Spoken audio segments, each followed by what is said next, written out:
want to look at comparison operators now. So with comparison and logical operators, we have the straightforward sort of greater than and less than symbols that you're used to. So we'd have is 6 less than 4? Obviously the answer we get is false. We get a Boolean true or false as a result. 6 greater than 3, we're getting a result of true. 6 greater than or equal to 6. Yes, so this is the greater than or equal to sign, and similarly there's the less than or equal to sign. We just have that symbol followed by the equals. This double equals sign is it's not an assignment. So if I had, for example, a equals 6, a would take the value of 6, but when I use the double equals, we're looking for equivalence. So this reads, is 3 equivalent to 6? And the answer is false. So are they the same? The answer is false. Is 6 equivalent to 6? The answer is true.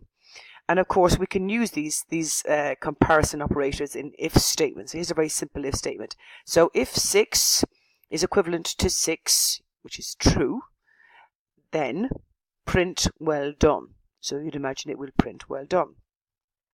The exclamation mark and the equal sign is not equal to. So 6 not equal to 3, and the answer is true.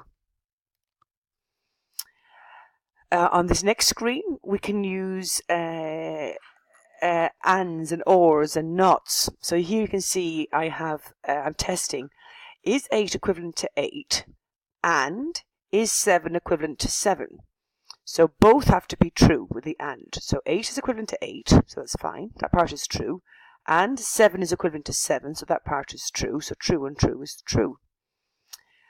Here we have an or. So in an or comparison, only one side needs to be true. So is 8 equivalent to 8? Yes, it is. Or is 7 equivalent to 5, which is not. But because we have one true, the answer is true. And you can see that just to show that we'll get a false. Is 8 equivalent to 8? And is 7 equivalent to 5? So the and means both sides must be true, and the answer is false. And similarly, I can use these sort of these logical operations when I'm dealing with simple variables. So here I've got a variable which I assigned the string blue to. I have another variable y which I assigned the string yellow to, and I've checked is x equivalent to y. So is the value held in the variable x equal to the value that's held in the variable y? And the answer is false.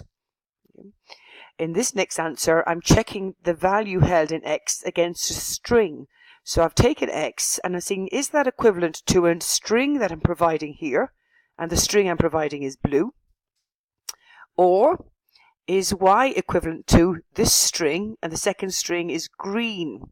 Okay, so is x equivalent to blue, which in fact we know it is, or is y equivalent to green, which it isn't, but because we have one side true, the answer is true. And also we have then the not. So we have the and, or, and the not. So here's a simple example. So I've assigned a variable a, which I've given a value of 8. Another variable b, which I've given a value of 8. So I've checked, is a equivalent to b? So is the value held in a equivalent to the value held in b? It's true. So 8 is equal to 8. Not a is equivalent to b will give me false. So don't forget the answer each time is either a true or a false. So not true is false. You can see here I've got another variable. So my variable here is called carry on, and I've assigned that the value true. So what's not true and what's not carry on? It's a false. Okay, so I can use them in if statements. So if carry on, so carry on is a Boolean that's going to hold true or false. So if carry on, print you've chosen to continue, else print thanks for playing, goodbye. So the user has entered into carry on false, so don't carry on. It's going to print thank you for playing, goodbye. Okay, so let's have a look at that in action. And here we go. Okay, so here I have a couple of if statements. So I've got another variable here, carry on, with true in it. I've got a variable called score, which I've assigned initial value of 15. I've got a variable called max points, which I've assigned initial value of 20. So let's just look at some simple if then else execution. So if, now notice I use round brackets around my comparison. So this has got to evaluate to true. So if this is true, then my colon here, so then do all these statements, whatever's printed there. Else, so else if it's not true, then do the rest of these statements.